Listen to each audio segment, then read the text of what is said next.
따라서 무엇을 어떻게 노마서의 후반부는 어떻게 살 것인가, 노마서의 전반부는 무엇을 믿을 것인가.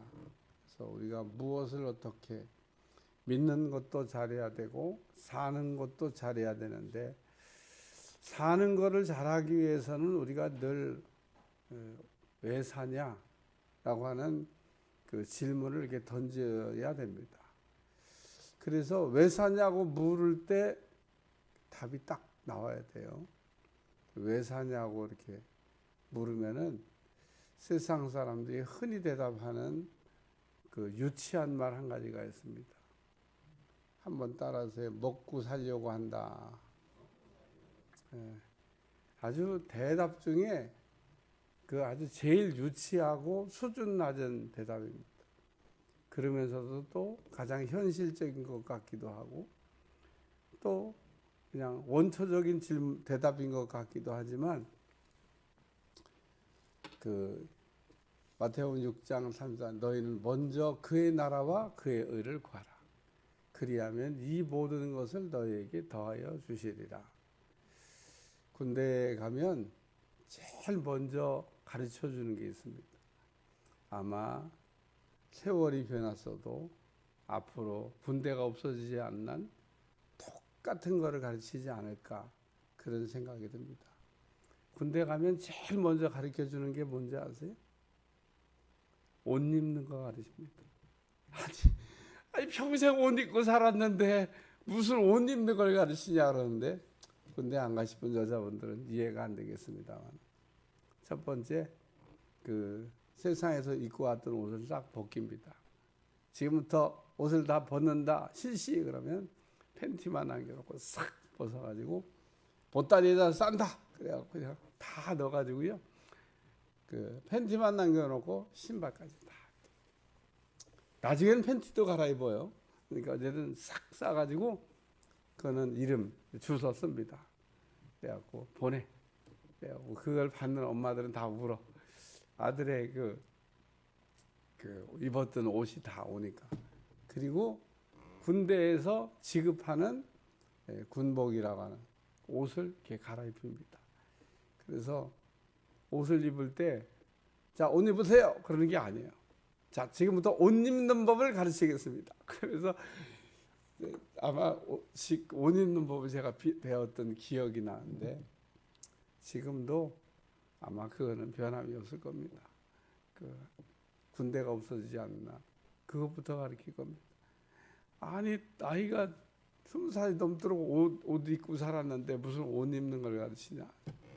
군복은 입는 순서가 있습니다. 순서를 만약에 역순으로 하잖아요. 그러면은 속도가 안 납니다. 전쟁하기 바쁜데 그 옷 입는 거 하나 그 순서대로 안 해가지고 그렇게 되면 이제 복잡한 일이 생겨요. 전방에 갔더니 5분 대기조라고 하는 게 있습니다. 5분 내에 모든 출동 준비를 마치고 군화 신발끈까지 묶고, 그리고 완전 군장 차림에 딱 중대본부 앞에 차량 시동 부릉부릉 걸어놓고 딱 탑승 준비를 완료하는 것까지 5분. 그게 어떻게 가능하냐? 그거 만약에 5분 대기조 이렇게 비상 걸었다가 5분 내에 시간 딱 잽니다. 5분 내에 딱 닿아서 전 소대원이 서 있지 않으면요, 그다음에 뺑뺑이야. 연병장 막 돌아야 됩니다. 지금 비상이 걸렸는데요, 5분 내에 출동 준비 완료하고 딱 차에 탑승하고 가야지. 무슨 어려운 일이 벌었는데 뭐 10분, 20분이 어디 있어요. 근데 정말 5분 내에 다 됩니다. 그럼 다 밤에 잠 안 자고 있냐? 다 자요. 다 자되 이제 그 쫄병들 보면 심상 끝에 신발 신고, 신발 신는 게 제일 시간, 신발 신고 이것도 다 대충 묶어놓고, 그리고도 나가는데 바빠. 그리고도 비상 그러면은요, 그냥 뭐 하는 바쁜지. 보면 꼭 한두 명은 짐을 못 사는 친구들이 있어요. 그러면은 제가 싸줍니다. 이렇게 다 싸주고, 아니 나도 바쁜데 남의 거까지 싸주고, 네. 아니 그러니까 분대장이죠. 다 싸주고, 자 가자. 그리고 내 거 이제 싸가지고 딱 나가서 내가 서도 내가 먼저 서 있어. 그 왜 그게 되냐면요, 순서를 엉키면 안 됩니다. 제가 지금 순서 얘기를 하려고 그러는 거예요. 옷 입는데도 순서가 있습니다. 바지를 먼저 입는 게 아니라 윗도리를 먼저 입어야 돼. 그리고 바지를 입어야 돼. 바지를 먼저 입고 윗도리를 입으면은 다시 윗도리를 속에다 넣기 위해서 바지를 풀러야 돼. 그러니까 윗도리 입고 그다음에 바지 입고 딱 채우면 끝이야. 간단한 것 같지만 순서가 엉키면은 시간이 걸립니다. 오늘 아침에 일어났는데 딱 차량을 지하 2층까지 내려가서 탑승을 딱 했는데 핸드폰이 없네. 그래서 그냥 갈까? 집에로 올라갈까? 이거 내려오다 뚝 떨어졌으면 큰 거니까 소리도 났을 텐데 못 들은 걸 보니까 집에다가 분명히 놓고 온 건데 올라가야 돼? 그냥 가야 돼? 막 고민과 갈등을 하다가 올라갔어요. 그때 이불 위에다 올려놓고 덮었더라고. 그게 안 보이지. 그래갖고 올라갔다 내려왔다. 다시 오니까 좀 바빴습니다만 순서가 엉키니까 그냥 딱 와야 되는데 못 왔다 그러니. 우리가 사는 일에도 순서가 있다는 겁니다. 꼭 기억하시기를 주여 축원합니다. 저는 무엇을 어떻게 해 그러는데 중요한 게 있어요. 그리고 덜 중요한 게 있습니다. 그러면 우리가 어떻게 해야 되냐? 중요한 것부터 해야 됩니다. 먼저 해야 될 것부터 해야 됩니다. 이런 걸 우리가 뭐라고 하냐? 우선순위라 그렇게 얘기합니다. 우선순위를 그래서 엉키지 말고 우리가 인생을 살자. 오늘 말씀을 쭉 읽어당하다 보면 세 가지의 메시지를 우리에게 전해주고 있는데 우리가 어떻게 살아야 되냐? 무엇을 위해서 살아야 되냐? 첫 번째는 예수님을 위하여. 여기 보면 그리스도의 일꾼이 되어 그리스도 예수의 일꾼이 되어 하나님의 복음의 제사장 직분을 하게 하사. 16절에 보면 이 은혜는 곧 나로 이방인을 위하여 그리스도 예수의 일꾼이 되어. 하나님께서 나를 예수님을 위하여 사는 삶의 도구로 나를 쓰셨다. 중요한 일도 있고 안 중요한 일도 있고 먼저 해야 될 일도 있고 나중에 할 일도 있고 우리가 어떻게 살아야 되냐라고 하는 물음표를 던데 첫째가 뭐냐? 예수님을 위하여. 사도 바울은 그래서 무엇을 먹든지 마시든지 살든지 죽든지 먹고 마시는 문제가 막 중요하다고 바울이 로마서를 쓸 당시에 사람들이 막 사람을 정죄하기도 하고 업신여기기도 하고 비판하기도 하고 그까짓 걸 못 먹느냐고 떠드나 그걸 왜 먹느냐고. 두 사람이 다 틀린 것 같아요? 다 안 틀린 겁니다. 그까짓 걸 못 먹느냐고 하는 사람의 얘기나 그걸 왜 먹냐고 하는 얘기나 다 우리가 듣고 보면 일리가 있어요. 근데 바울은 거기에 정답을 내가 무엇을 먹든지 마시든지 살든지 죽든지 다 주님을 위하여 잊어버리지 않기를 주여 축원합니다. 우리가 살아가면서 예수님을 위하여 우리가 산다. 예수님을 위하여인가? 예수님을 위하여라고 하는 얘기는 그냥 안 갖다 붙일 수 없으니까 그럴듯하게 예수님을 위하여라고 하는 말을 갖다 붙이고 실제로는 나를 위하여 사는 거야. 뭐 이런 분도 있고 예수님을 위하여라고 그러면서 자기의 실력을 챙기는 사람도 있고 예수님을 위하여라고 얘기하면서 실제로는 예수님을 위한 게 아닌 이름만 예수님을 위하여라고 하는 그렇게 우리가 살 때가 많다는 겁니다. 우리가 어떻게 살아야 될 것인가?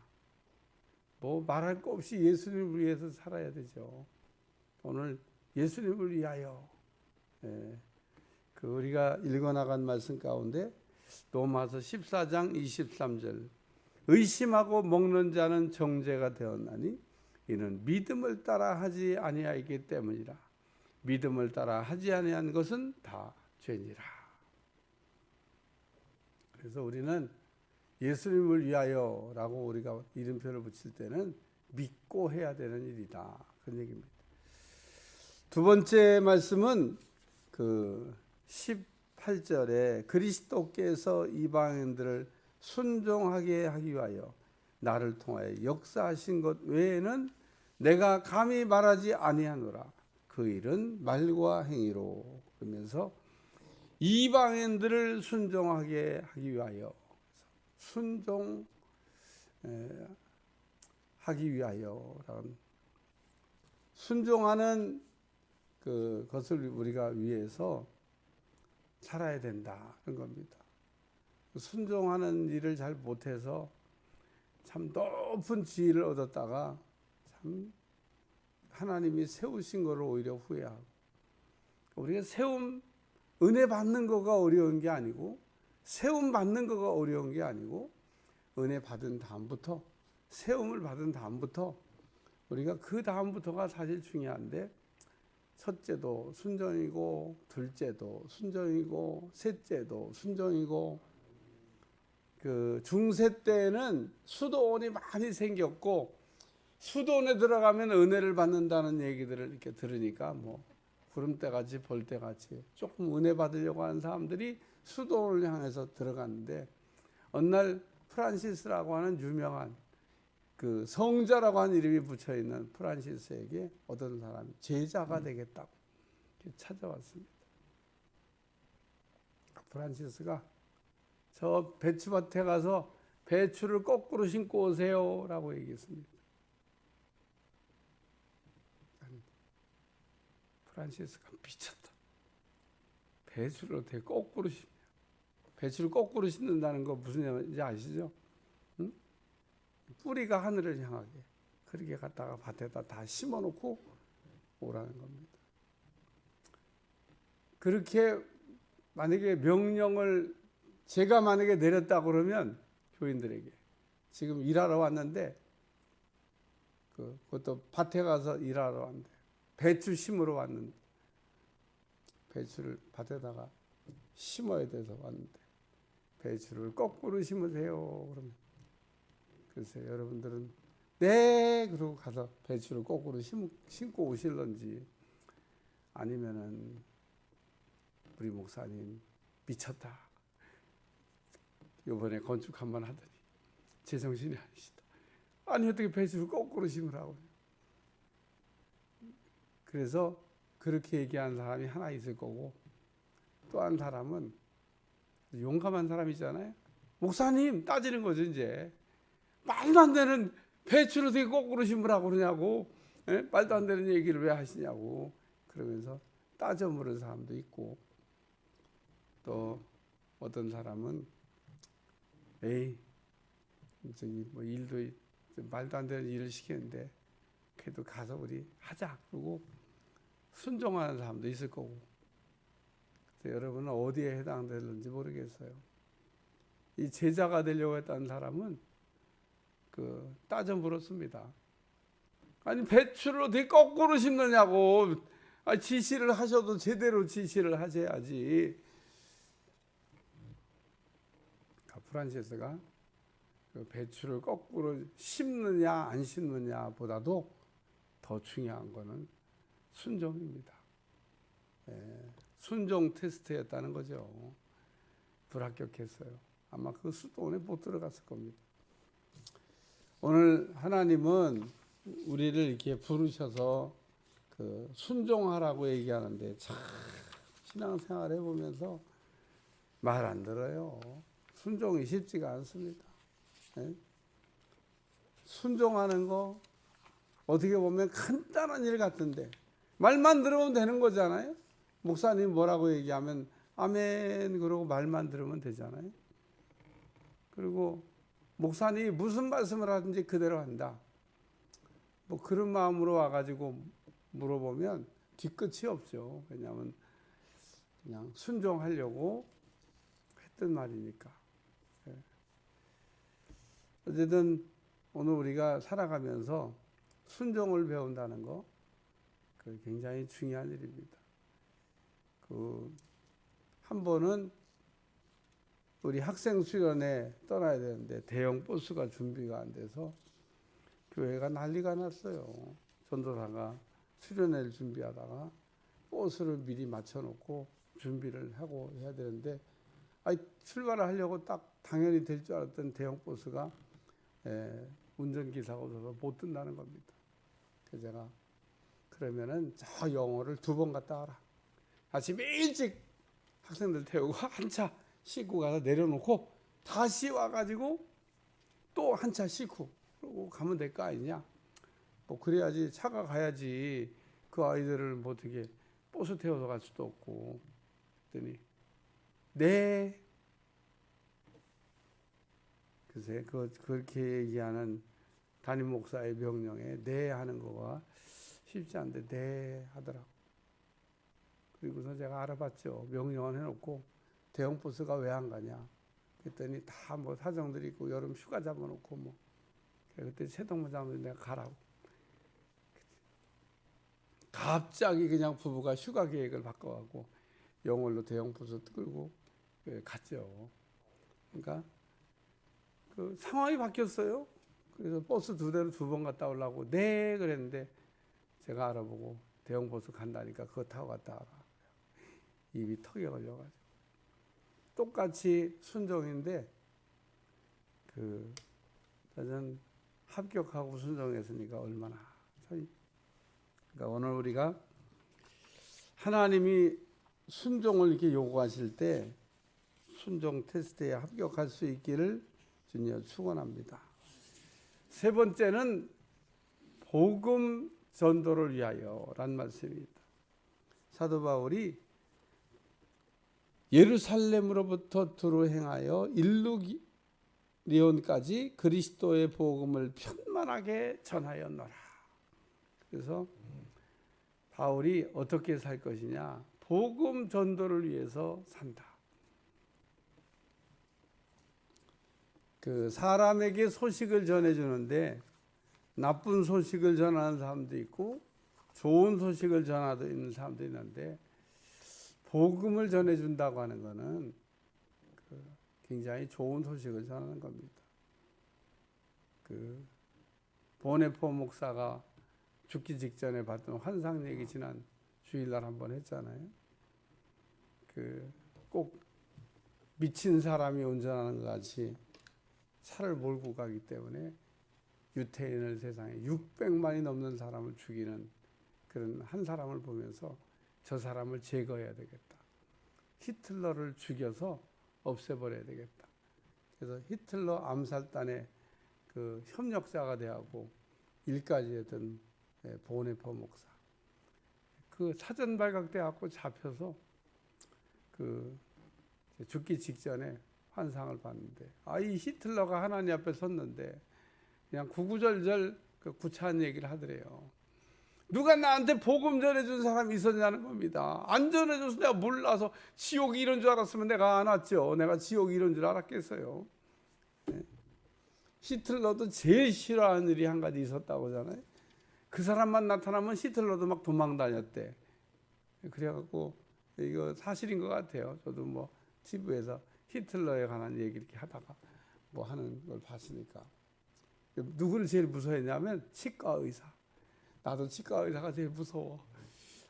막 치과 가면 입 벌리세요 그래놓고 막 그냥 드륵드륵 하는데 마취해놓고 해도 얼마나 힘들고 어려운지 몰라요. 그러니까 악랄한 악독한 히틀러도 제일 무서워하는 사람 치과 의사. 그래서 치과 의사가 치료받으셔야 됩니다. 그러고 막 오면 막 나 안 받는다고 막.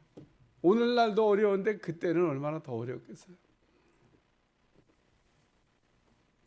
몰라서 그랬다고 하나님 앞에 가서 변명하지 않도록 때를 얻든지 못 얻든지 가장 기쁜 소식인 예수님이 그리스도가 되십니다. 예수님이 당신의 인생의 문제를 해결해 줄 수 있는 해답이다. 그런 얘기입니다. 예수님 외에 내 인생의 문제, 내 인생의 무거운 짐을 벗겨줄 사람이 있냐? 없습니다. 참 요즘 세태를 보면서 멘탈이 약한 건지 툭하면 그냥 뭐 죽어버리면 끝인 줄 알고 막 인생을 마감하는데, 답답하고 힘들면 죽기는 왜 죽어요? 살아야지. 살아서 어디 가든지 식구들도 있고 있는데 왜들 그렇게 그냥 턱하면 그래도 중요한 사람들이나 나오니까 죽었나 보다 그러죠. 요즘 엄청 죽는데요. 소리 없이 죽는 사람들이 많다 그런 얘기입니다. 죽지 마세요. 왜 죽어요?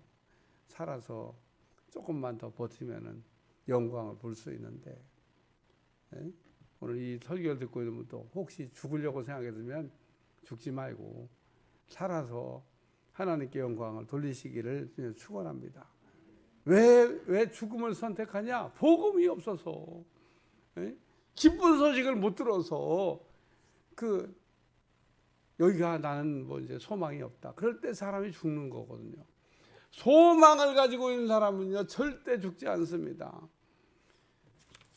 그래서 자살하는 통계에 의하면 가난한 사람은 절대 안 죽고 부자들이 죽는다. 그런 통계를 갖고 있습니다. 왜 가난한 사람들은 안 죽지? 가난한 사람들은요, 가난한 거는 현실적인 어려움이지만 소망이 있습니다. 오늘부터 내일부터 모레가 이 자식들이 힘들거리지만 커가지고 막 훌륭한 인물이 될 거라고 하는 이런 소망. 복음을 전해줘야 됩니다.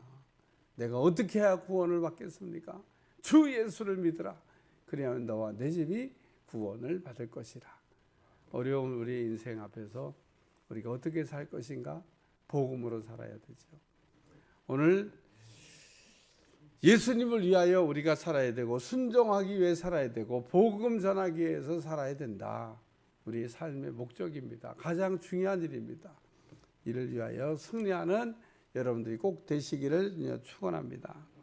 기도하겠습니다. 하나님, 우리가 무엇을 어떻게 살 것인가 중요한 것을 우리가 먼저 행하며 살 수 있도록 축복해 주옵소서. 예수님의 이름으로 기도합나이다.